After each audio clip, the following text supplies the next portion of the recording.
em que a gente tem duas opções. Ou continua como está, ou a gente segue do jeito que está, e a gente vai empurrando com a barriga esse negócio, e nós mesmos já não acreditamos mais no que a gente está vivendo, e mesmo não acreditando, a gente empurra com a barriga, porque se eu parar, como é que faz, né? E a segunda opção é quando tudo que a gente está vivendo se faz novo. Tem horas que a gente tem que pegar a roupa velha e jogar fora. Tem horas que aquela calça que a gente gostava muito, mas que vai rasgando com o tempo, a gente insiste em usá-la, mas ela vai rasgando mais, e chega uma hora que a gente tem que jogá-la fora. Tem horas na vida da gente em que as coisas se tornam velhas, caducas, e eu não estou querendo dizer que as coisas antigas sejam ruins, mas existem questões no nosso coração, na dinâmica da nossa vida, que vai exigir de mim e de você uma decisão corajosa em abandonarmos as coisas velhas e vivermos coisas novas. Chega um momento da nossa vida em que aquilo que é velho precisa ser descartado para que algo novo aconteça em nós, para que algo novo aconteça na nossa vida. E esse é o tema da nossa série de mensagens agora. Tudo se faz novo. Quando tudo que a gente está vivendo precisa se tornar novo, precisa ser novo. E a gente vai conversar um pouquinho sobre essa temática.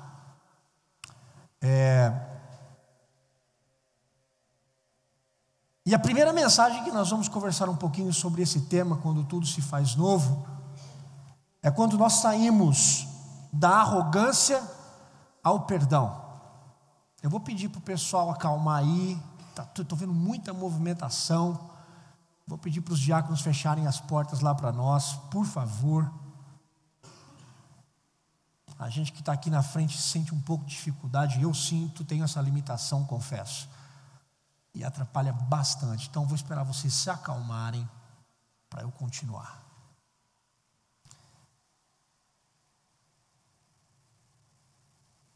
Então, quando tudo se faz novo, é preciso, às vezes, para que as coisas novas aconteçam, a gente tem que jogar fora as coisas velhas. E para pensar um pouquinho sobre esse tema, quando tudo se faz novo, eu quero começar a falar um pouquinho da postura da arrogância ao perdão. É uma movimentação, é nós sairmos de um lugar para outro lugar. É nós sairmos dessa postura de arrogância para a postura do perdão. E eu quero convidar você a abrir a sua Bíblia em Mateus capítulo 5.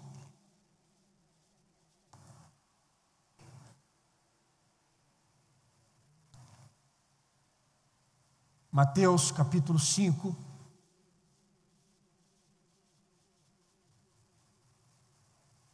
E eu quero ler só um versículo. Eu quero ler Mateus capítulo 5, versículo 12.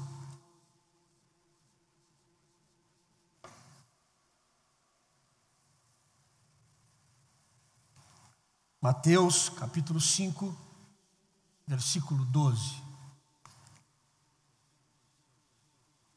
Vamos orar? Senhor, fala conosco nesse texto. Revela para nós a tua vontade para as nossas vidas nesse texto. E que em nome de Jesus, algo novo aconteça em nós. E que em nome de Jesus, o nosso coração saia daqui encorajado a viver algo novo. A sairmos de uma postura velha e que tem nos matado para uma postura nova e que gere vida em nós. Faz isso em nós, Senhor. Em nome de Jesus eu oro. Amém. Mateus capítulo 5,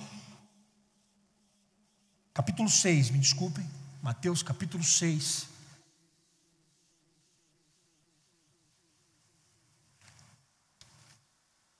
Versículo 12. Diz assim: e perdoa-nos as nossas dívidas, assim como nós temos perdoado aos nossos devedores. Você pode ler comigo? Vamos ler juntos? Mateus capítulo 6, versículo 12, juntos.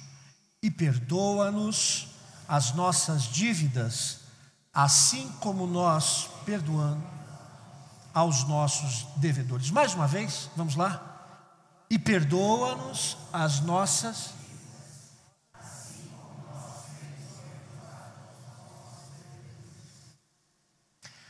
Arrogância. Como é que a gente pode definir arrogância? Arrogância, de modo bem simples, é essa postura que coloca um indivíduo acima do outro. É essa postura que nos coloca acima em relação a um outro indivíduo. Pode parecer estranho, mas eu gostaria de hoje pensar sobre a arrogância dentro do campo do perdão. Como é que a arrogância está relacionada ao assunto do perdão? Porque eu tenho plena convicção de que a arrogância flerta de longe com o perdão. E deixa eu tentar explicar para você qual a relação entre arrogância e perdão. Eu quero dar 3 exemplos da arrogância com o perdão. E os 3 exemplos são posturas que nós tomamos em relação ao assunto do perdão. Primeiro exemplo: a pessoa que fez algo errado na vida. Uma pessoa que por umas N situações, ou por uma circunstância específica da vida, toma uma decisão e fere uma outra pessoa. Ou essa pessoa toma uma decisão, errou feio por ter tomado a decisão, e não assume para si o que errou. Não assume para si que errou. Essa pessoa que quando você conversa com ela, ela olha para você e diz assim: eu não me perdoo. Eu não me perdoo por ter feito isso. A pessoa que não se perdoa, ela é arrogante. Por que a pessoa que não se perdoa, ela é arrogante? Ela não se perdoa porque ela não se permitiu errar. Ela não queria errar e ela tem dificuldades em assumir que ela é falha. Ela tem dificuldades em assumir que ela tem limite. Ela tem dificuldade para assumir que ela não vai acertar sempre.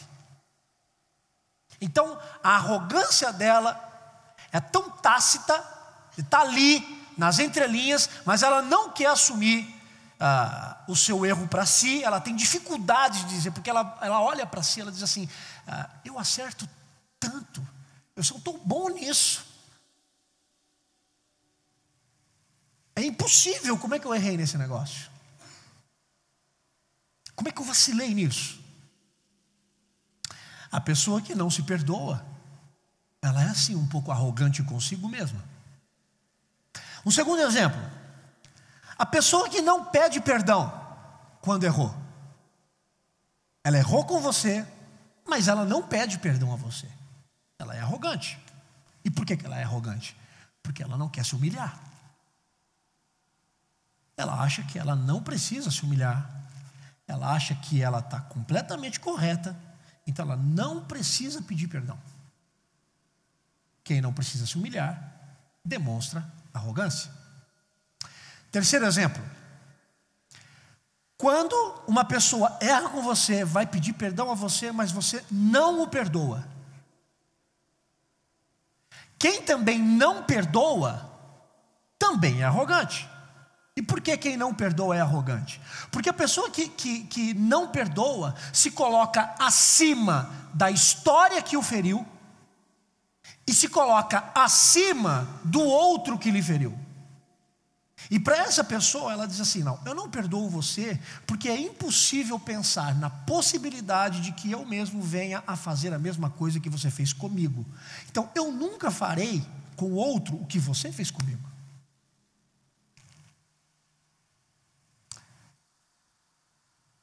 Por se ver tão acima, por considerar-se intocável em relação a um assunto específico, essa pessoa não permite que o seu coração ofereça perdão a outro e não permite que a humilhação do outro, em pedir perdão a ele, o toque.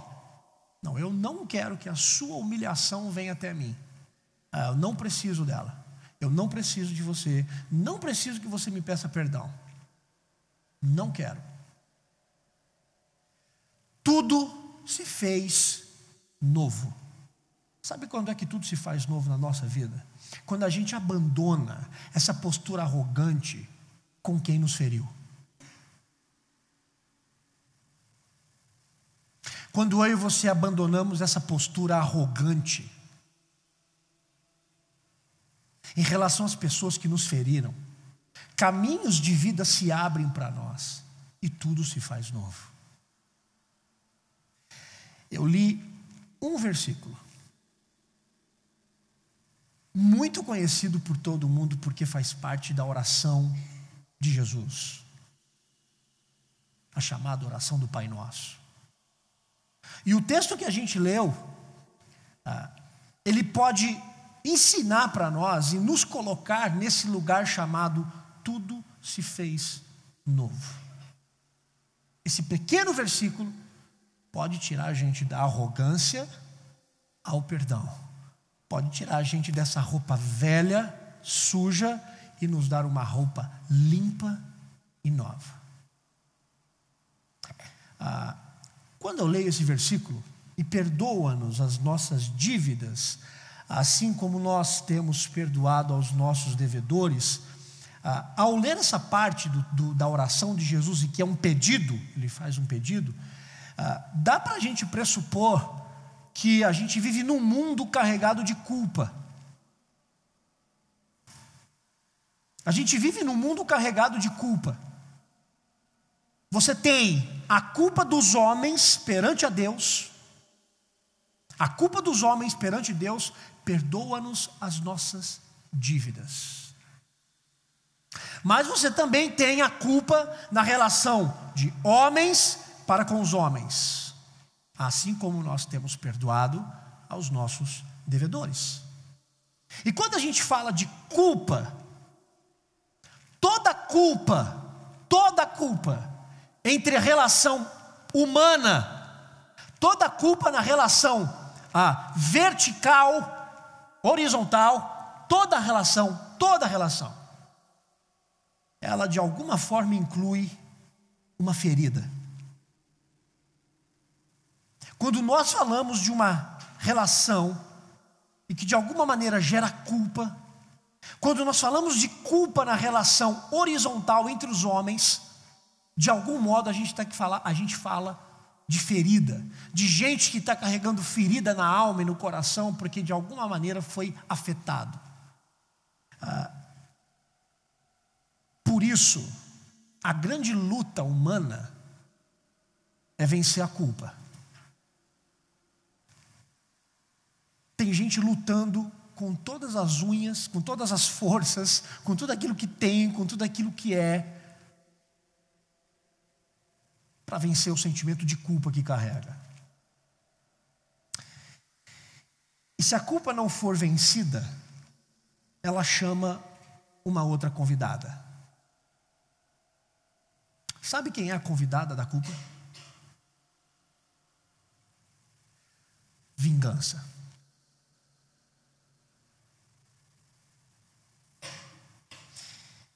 E a vingança, uma vez instaurada dentro do nosso coração, uma vez que ela faz morada dentro da nossa alma, ela desenvolve, ela cria uma cadeia de pessoas culpadas, uma cadeia de gente que estão interligadas pelo mesmo sentimento de culpa e que não conseguem romper com essa cadeia, gerando um ciclo vicioso de culpados, onde a culpa cresce continuamente e vai se tornando sempre aquela convidada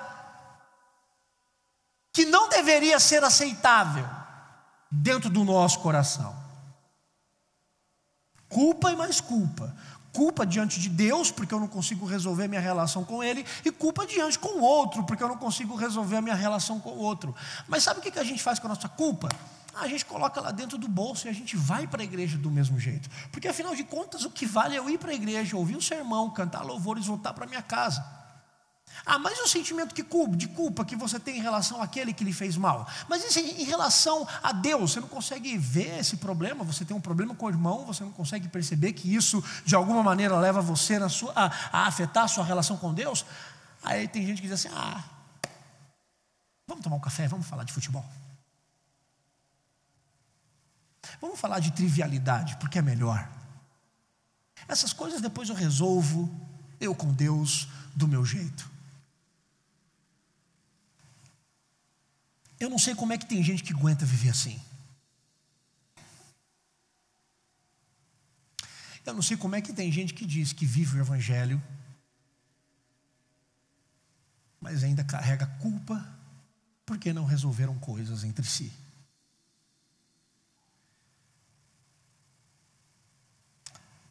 O único modo da culpa ser vencida é pelo meio do perdão. O único jeito da culpa ser vencida é por meio do perdão. Não é por meio da vingança e nem por um outro meio que nós justificamos, que nós dizemos que esse segundo caminho é um caminho lícito, que é o caminho da distância. Já viu esse? A gente diz assim, bom, eu perdoo o fulano, mas eu me distancio dele. Eu perdoo o ciclana, mas eu vou ignorá-la, eu vou tolerá-la. Sabe o que a gente faz quando a gente promove essa distância, esse perdão falso? Porque isso é um perdão falso. Nós pegamos pessoas vivas e nós as enterramos dentro do nosso coração vivas. Quando nós dizemos que perdoamos uma pessoa, quando a gente diz que perdoa alguém, mas mantemos distância dela e não conseguimos nos relacionarmos mais com ela, nós a enterramos vivas dentro do nosso coração. Perdoar não é se distanciar. Perdoar não é ignorar. Perdoar não é tolerar. Veja, como é que Jesus nos ensina a orar pedindo o perdão? Jesus ensina a gente a orar pedindo que nós venhamos a perdoar o nosso próximo como Ele nos perdoa. Ok? Eu tenho que perdoar você da mesma maneira que Ele me perdoa. Então a pergunta é simples. Bom, como é que Deus me perdoa? Porque se eu quiser entender e se eu quiser aprender sobre o perdão, eu tenho que entender como Deus me perdoa. Como é que Deus nos perdoa? Porque esse é o padrão. O padrão não é o que o livro de psicologia diz para nós. O padrão não é o que o livro de pastor A, B ou C diz para nós. Não, o padrão é esse. É simples. A gente não tem que inventar a roda. Está aqui. Para eu aprender a perdoar alguém, eu tenho que entender o perdão que Deus tem a me oferecer. Então, como é que Ele nos perdoa? para a gente responder essa pergunta, eu faço uma outra pergunta. Quando a gente erra, quando a gente peca, Deus se distancia de nós? Deus se distancia. Quando a gente peca, Deus nos ignora. E aí a gente peca de novo, e Ele olha para nós e diz assim: de novo, hein? Tá, mais uma chance. E aí a gente erra de novo, e Ele diz assim: agora não vai dar. Tá, eu vou te perdoar pela terceira vez, mas eu vou manter uma distância de você. Você aí, eu aqui. Ok? Então quando você chegar na igreja, você senta lá no último banco, porque é melhor, eu vou ouvir menos a sua voz cantando para mim. É esse o tipo de perdão? É esse o tipo de perdão que Deus dá a mim e a você? Não, né? Mas é esse que a gente dá para os outros. Não é esse o perdão que a gente quer de Deus para conosco, mas é esse que a gente oferece para quem nos feriu. Interessante, né?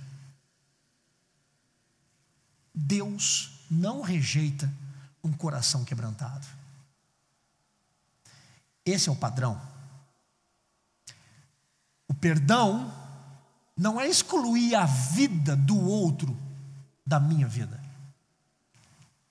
O perdão não é excluir a vida do outro, mas é tratar o outro com um recomeço.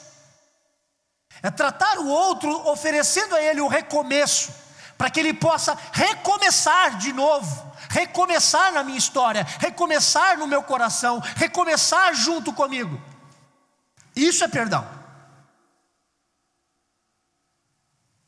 E eu preciso dizer logo de cara que o perdão custa muito caro.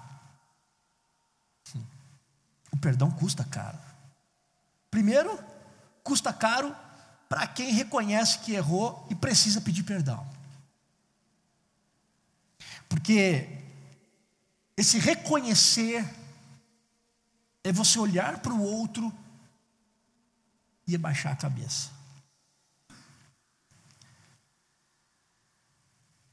Já abaixou a cabeça para alguém quando você errou? Quando você olha e diz assim: eu errei, me perdoe. Quando você abaixa a cabeça para ele, é como se você considerasse ele maior do que você. E não é isso que as Escrituras nos ensinam? Que nós devemos considerar o outro superior a nós mesmos? Mas a gente tem uma palavrinha dentro da nossa história que se chama ego. E essa palavrinha pequena chamada ego, por tantas vezes não permite que nós venhamos a nos curvar.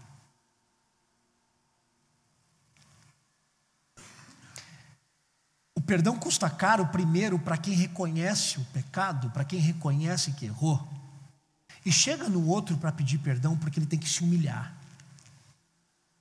Custa caro porque a gente vai ferir o nosso ego, esse ego cheio de vontades mimadas e enganosas. Mas custa também muito caro, em segundo lugar, para quem perdoa. Porque quem perdoa tem que vencer no mínimo duas coisas. Primeiro, quem perdoa tem que vencer a si mesmo. Porque a primeira coisa que aquele que perdoa quer fazer ou é distanciar ou é retribuir. Ou eu retribuo o mal com o mal, ou eu me distancio de você.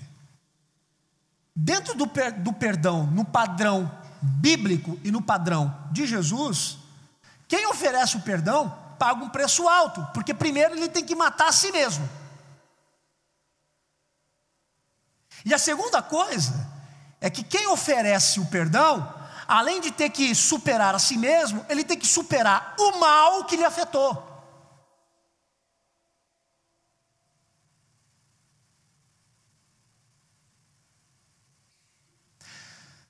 Eu fiquei pensando, como é que isso funciona dentro do nosso coração? Eu imagino que o perdão é como se nós pegássemos a mim mesmo e o mal fosse numa fogueira e queimasse.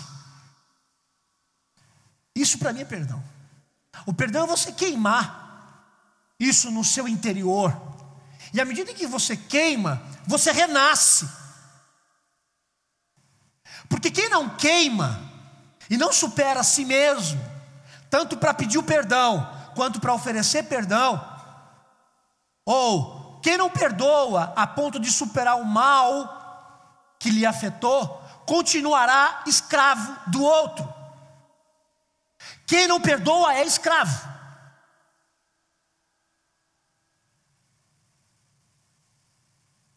Está preso a alguém.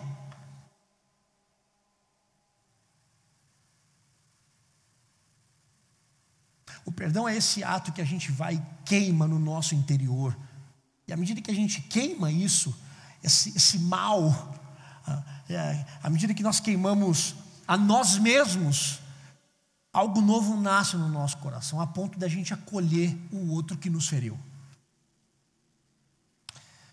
Não, pastor, eu não consigo acolher quem me feriu. Então você não perdoou. Então você não perdoou. Ah, pastor, eu perdoei, mas não quero caminhar junto com ele. Não, então você não perdoou como Cristo perdoou você. Não sou eu quem está dizendo. É Jesus de Nazaré. Teve uma ocasião, e eu gosto muito dessa explicação de Jesus para os seus discípulos. O Pedro, o maravilhoso Pedro, chega para Jesus e diz assim: mestre, quantas vezes a gente tem que perdoar uma pessoa? 7 vezes, né? O que Pedro está dizendo para Jesus é mais ou menos o seguinte: Senhor, tem limite as coisas, não é? Tudo tem um limite. Esse 7 não é cartesiano. Se errou 8 vezes comigo no dia, pronto, está no inferno, acabou. Não, não é isso. O Pedro está dizendo assim: Senhor, tem um limite esse negócio do perdão, não tem? Me mostra onde é que é o limite para eu colocar minha cerca bem estabelecida para eu saber até onde eu vou com esse negócio. E Jesus responde para Pedro assim: então, eu não falo para você perdoar 7 vezes, não. Vamos fazer o seguinte, é 70 vezes 7. Aí eu não queria ser Pedro ali naquela hora, né?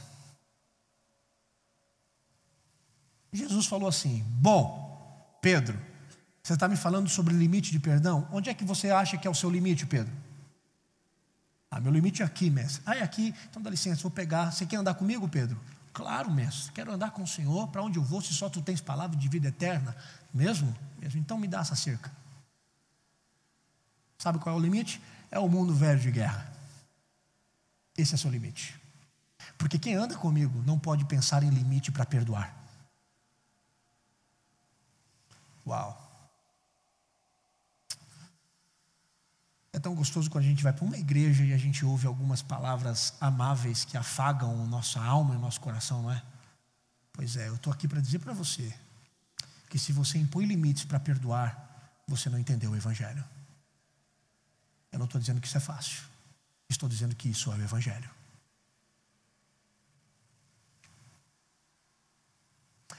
Quando Jesus disse assim para Pedro, 70 vezes 7, ou seja, não tem cerca de limitação. Sabe o que é que diz o texto? Fantástico. Os discípulos se entreolham e devem ter pensado assim: e agora? E aí, eles olham para Jesus e sabem o que eles dizem para Jesus? Eles dizem assim: Senhor, aumenta-nos a fé. E Jesus diz assim para eles: se vocês tiverem fé do tamanho de um grão de mostarda, vocês vão dizer para essa moreira: sai daqui e vai para lá, e ela vai. Às vezes a gente interpreta esse texto fora do contexto, porque a gente diz assim: não, se você tem fé suficiente para orar pedindo cura para uma pessoa, essa pessoa vai ser curada. Você pedir para a moreira: sai daqui e vai para lá. Mas não é a moreira física, a moreira é o nosso coração. Essa montanha que está aqui dentro, que a gente tem que pedir: sai daqui e vai para lá. Se eu tiver fé do tamanho do grão de mostarda, eu conseguirei perdoar 70 vezes 7. Se eu tiver fé do tamanho do grão de mostarda, não haverá limites para perdoar quem me feriu.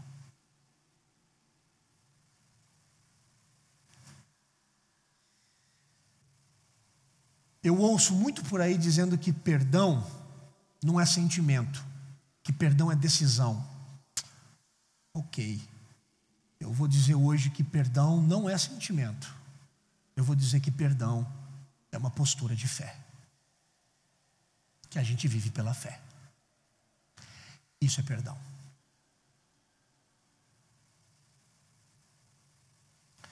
E para a gente perdoar, talvez agora você esteja fazendo um scanner da sua mente, do seu coração, e levantando uma lista, né? Pum, pum, pum, pum, pum, das pessoas com quem você tem que pedir perdão ou resolver, ou alguém tem que pedir perdão a você, né? Para que eu tenho que pedir perdão? Quem tem que pedir perdão a mim? Para perdoar, Jesus está dizendo que a gente precisa ter uma fé do tamanho do grão de mostarda. A vitória sobre a culpa, pela via do perdão, custa muito mais o empenho do coração. A vitória da culpa pela via do perdão, você só vence se a sua fé for do tamanho de um grão de mostarda. Para a gente perdoar, a gente não tem que apenas racionalizar o negócio. Vou procurar fulano e pedir perdão. Vou procurar o fulano e resolver a minha vida. Não.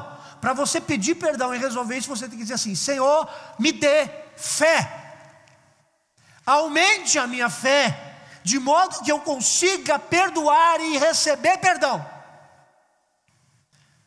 Porque a amoreira que está aqui não quer se mover. A amoreira que está aqui, que sou eu, não quer sair daqui para lá. E para ela sair daqui e ir para lá, eu preciso ter fé para removê-la.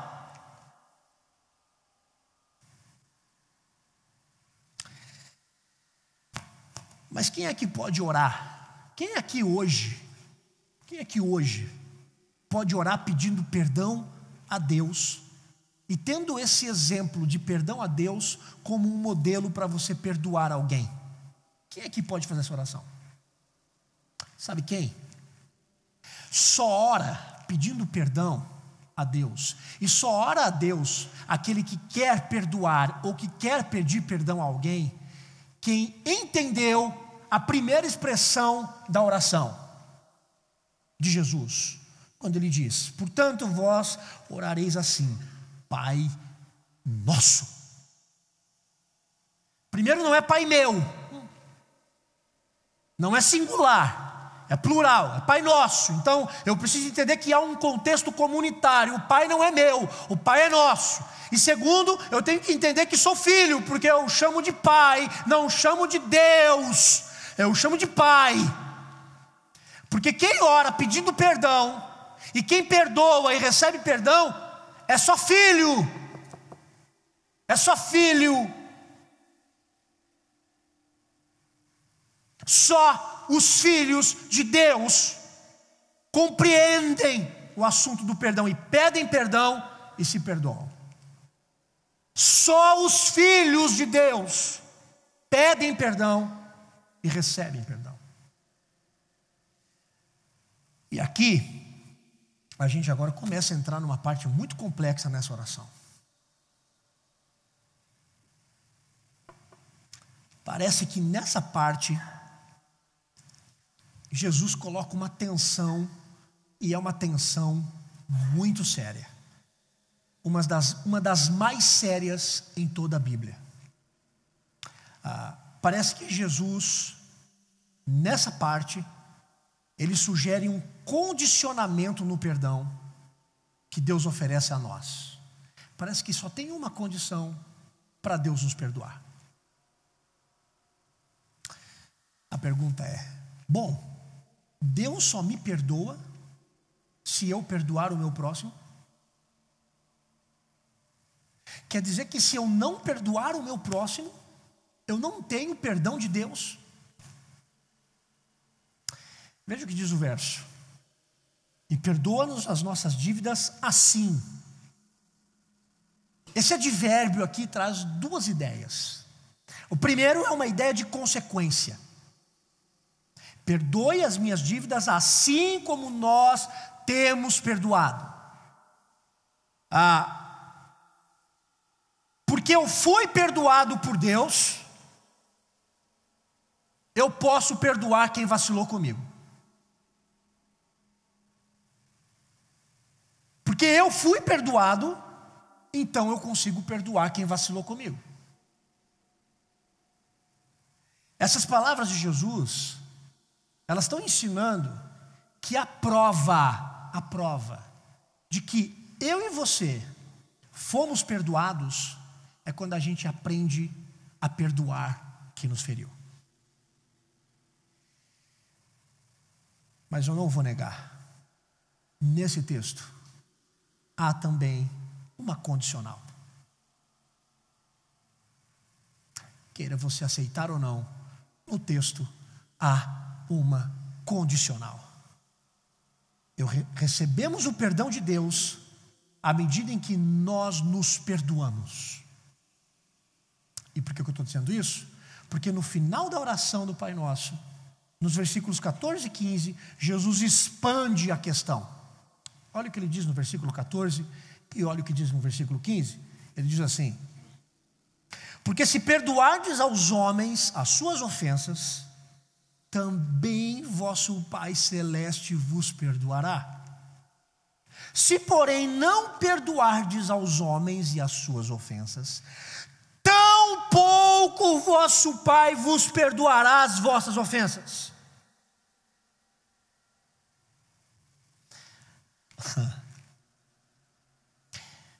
Deixa eu trabalhar agora com muita calma essa ideia. Não é porque você perdoa uma pessoa que isso lhe garante o perdão de Deus. Eu perdoei você, então pronto, se eu perdoei você, eu não preciso nem pedir perdão para Deus, porque já perdoei fulano, Deus já me perdoou. Não é isso que Jesus está falando. Não é pelo fato de você perdoar uma pessoa que já recebe o perdão de Deus. Não. Mas você perdoar é prova irrefutável de que você é filho de Deus e que você ora como Jesus ensinou, dizendo: Pai Nosso. Quem perdoa comprova de modo no seu exterior e para o mundo de que você é filho de Deus. Quem não perdoa mostra para o mundo que você não entendeu sobre o perdão de Deus, e logo, se você não entendeu sobre o perdão de Deus, você ainda não é filho. Você ainda não é filha. E não importa o tempo de igreja que você tenha, Deus não está preocupado com o tempo de igreja que você tem. Deus está preocupado com a vida do seu filho em você. Você pode ser batista, pode ser presbiteriano, pode ser metodista, pode ser o que for. Mas se você não perdoa quem falha com você, você está dizendo que para o mundo, de que o perdão de Deus para a sua vida não faz sentido nenhum, e logo você não é filho. Porque só filho de Deus perdoa, porque entende os erros que comete com Deus, e se pede perdão a Deus, é capaz de perdoar o próximo. Pessoas que não conseguem perdoar demonstram que nunca nasceram de novo.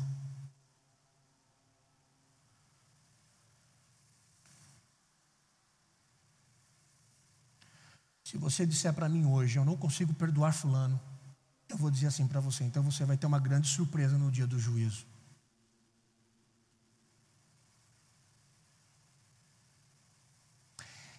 E aí não está a nossa arrogância? Não perdoar é a arrogância que nos impede de sermos filhos. Quando eu não perdoo, eu me excluo da filiação. Não foi isso que Lucas 15, Jesus contou a história do filho pródigo? Não foi isso que o filho mais velho fez? Quando o menino irresponsável voltou do mundo, E quando os empregados e o pai foi até lá fora para buscar o filho mais velho, para entrar na festa, sabe o que é que o filho mais velho disse ao seu pai? Ele disse assim: vindo esse teu filho. Vindo esse teu filho. Ele não é meu irmão. Aliás, também não sou seu filho. É teu filho. Eu não tenho nada a ver com esse cara. Quando a gente não perdoa, nós nos excluímos do Pai Nosso. Quando a gente não perdoa, nós já também não sabemos quem somos.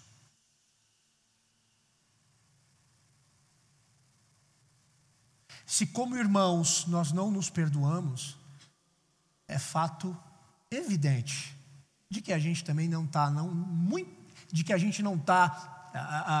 dando a devida importância para quando nós pedimos perdão a Deus. Quem tem dificuldade para perdoar uma pessoa é porque também tem dificuldade de pedir perdão a Deus.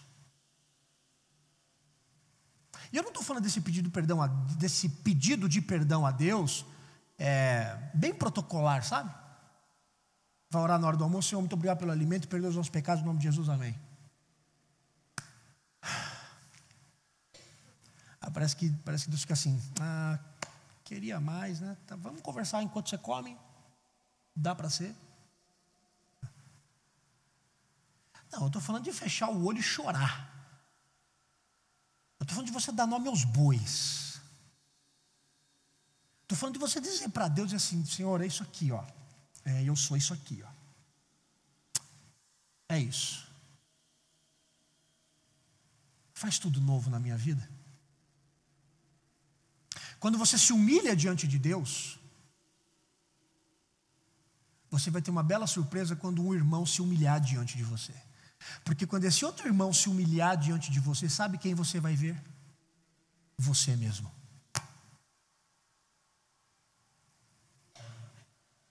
Você mesmo. Nós não perdoamos o outro porque quando o outro se humilha, nós vemos só o outro e não nos vemos nele. E quando a gente não pede mais perdão a Deus, e a gente já não perdoa quem vacilou com a nossa mente cauterizou. Adoecemos. Somos religiosos, cantamos, lemos a Bíblia, estamos nas programações, mas pouco importa o relacionamento. Pouco importa como eu estou vivendo com o outro. Pouco importa, não estou nem aí para isso. O homem que sabe que foi perdoado por Deus, pelo sacrifício de Jesus, sabe qual é a compulsão de um cristão? Sabe qual é a compulsão de um cristão que entendeu que foi perdoado? A compulsão de um cristão é perdoar os outros. Porque o cristão verdadeiro não pode evitar, ele não consegue evitar não perdoar. O cristão verdadeiro. O religioso é diferente. O religioso impõe limites, o religioso impõe sacrifícios, o religioso impõe distâncias, o religioso articula. O cristão não. O cristão perdoa. Porque ele pede perdão a Deus. Porque ele é filho. Porque é ovelha. Não é bode. Martin Lloyd Jones disse algo fantástico. Eu fiquei bem impactado com o que ele disse. Ele disse o seguinte: se você se recusa a perdoar alguém, então quero lhe sugerir que você nunca foi perdoado por Deus. O perdão começa como um ato a alguém. Eu perdoo alguém. Mas sabe como é que termina o perdão? O perdão termina como um ato a si mesmo. Porque você se vê livre. E talvez esse seja exatamente o ponto onde tudo precisa ser novo na sua vida. Talvez você precise ser livre. Livre do mal que lhe fizeram, livre do mal que lhe aprisiona, e livre de si mesmo, e livre do outro que lhe feriu. Eu acho muito interessante nas Escrituras, porque O pedido de perdão na oração de Jesus é muito similar ao que ele falou sobre o amor. É muito similar. Jesus diz assim: como eu vos amei, vocês devem amar uns aos outros. Como eu vos amei, vocês devem amar. É a mesma equação, é a mesma coisa, é a mesma fórmula. Senhor, perdoa as nossas dívidas assim como nós perdoamos os nossos devedores. Eu só consigo perdoar os meus devedores porque o Senhor me perdoou. Eu só consigo amar o outro porque o Senhor me amou. É a mesma equação. É a mesma forma, o mesmo raciocínio. Eu não consigo amar fulano. Então, se você não consegue amar fulano, você não consegue amar Deus, que você não vê. Se você não ama Deus, você não sabe que é o amor, você não é filho. Pastor, você está sendo muito radical. Talvez eu esteja, porque o evangelho é radical. Talvez eu seja. E serei. Serei comigo. Enquanto ocupar o púlpito dessa igreja, também serei. Porque isso é o evangelho puro. Dói, fere, nos coloca, nos encurrala. Mas não diga para mim que você é filho de Deus e não perdoa. Porque se você não perdoa, você não é filho de Deus. Porque só perdoa quem é filho. Só perdoa quem entendeu o perdão de Deus a si.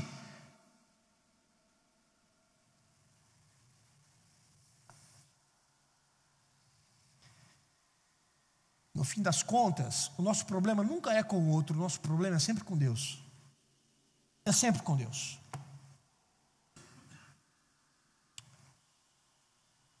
Se eu não ofereço perdão, o outro já não é mais irmão, o outro é um intruso.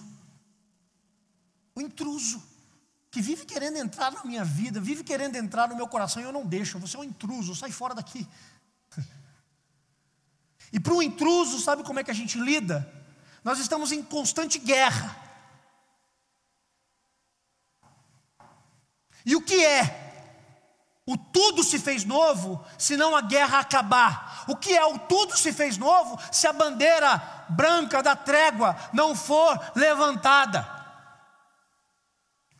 A Primeira Guerra Mundial ela durou 4 anos. De 1914 a 1918. Mais de 9 milhões de pessoas foram mortas. 9 milhões! Em 4 anos. E conta a história de um soldado. Ele estava no meio de uma cidade, armado, preparado para a luta. Se aparecesse ali algum inimigo, ele ia atirar, ele ia matar. E aí alguém aparece para ele e diz assim: amigo, a guerra acabou.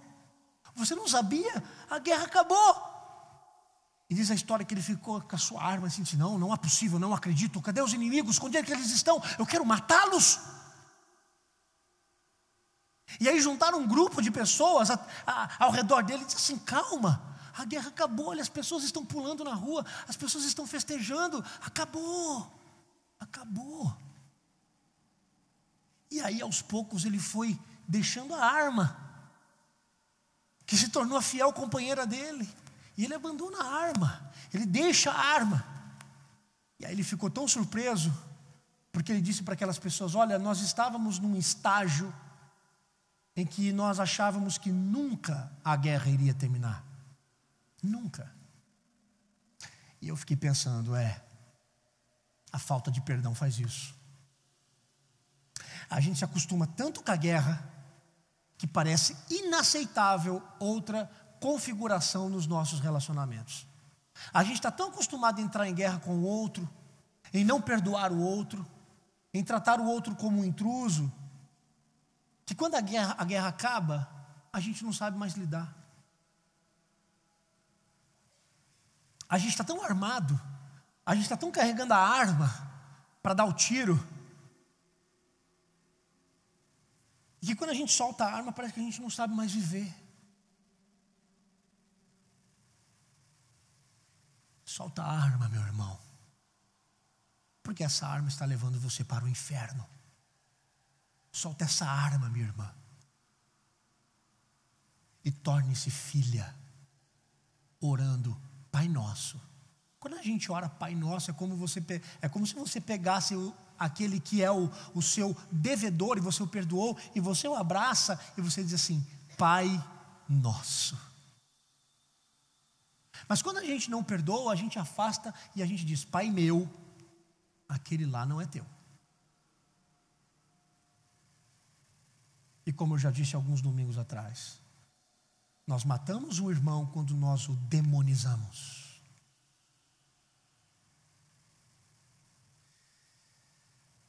Qual é o teste verdadeiro da nossa fé? O teste verdadeiro da nossa fé não é se a gente está orando por um emprego e aparece um emprego ou não. Não. Sabe qual é o verdadeiro teste da nossa fé?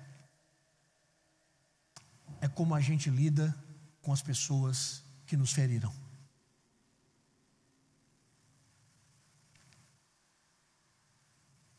Como você lida com aqueles que feriram você. Esse é o verdadeiro teste da fé. Porque ou a sua moreira sai daqui e vai para lá, ou ela continua aí onde está. Quando tudo se faz novo na nossa vida, à medida em que eu deixo essa arrogância e eu me torno livre, livre para amar, livre para perdoar, livre para pedir perdão a Deus, porque eu aplico o mesmo perdão na minha relação com o meu próximo.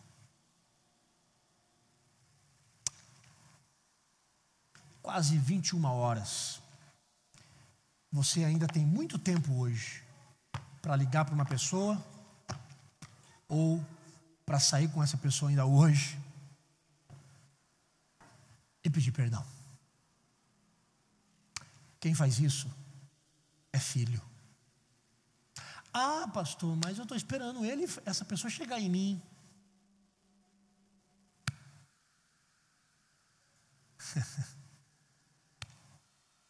Se você disser isso, você ainda não entendeu.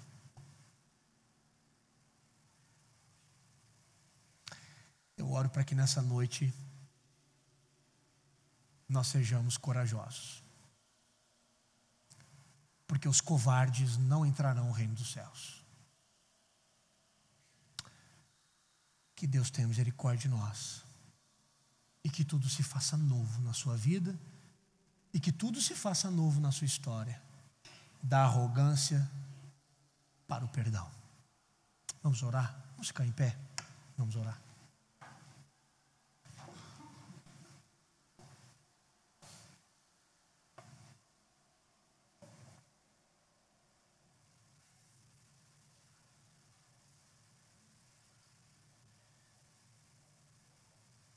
Pai nosso, que estás nos céus,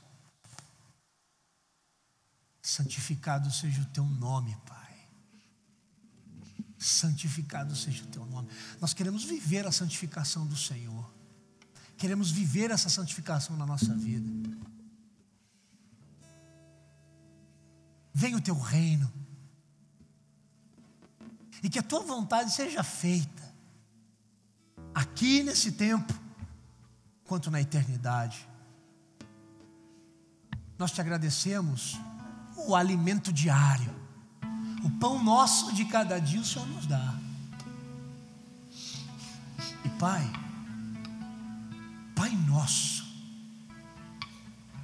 nosso, perdoe as nossas dívidas, assim como nós temos perdoado os nossos devedores.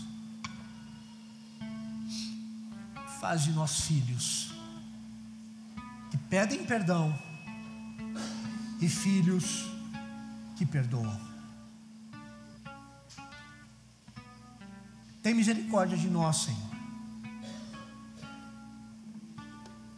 E que Teu Espírito Santo possa nos convencer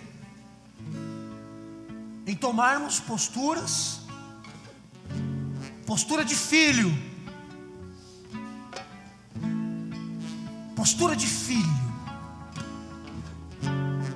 Eu oro, Senhor, por aqueles que precisam resolver questões, que o Senhor tenha misericórdia. Que o Senhor possa oferecer o perdão, mas que eles também possam se perdoar uns aos outros. E que a graça do Senhor Jesus, o amor de Deus o Pai, a comunhão e a consolação do Espírito Santo esteja sobre a sua vida, hoje e para todos sempre. Amém. Amém. Deus abençoe.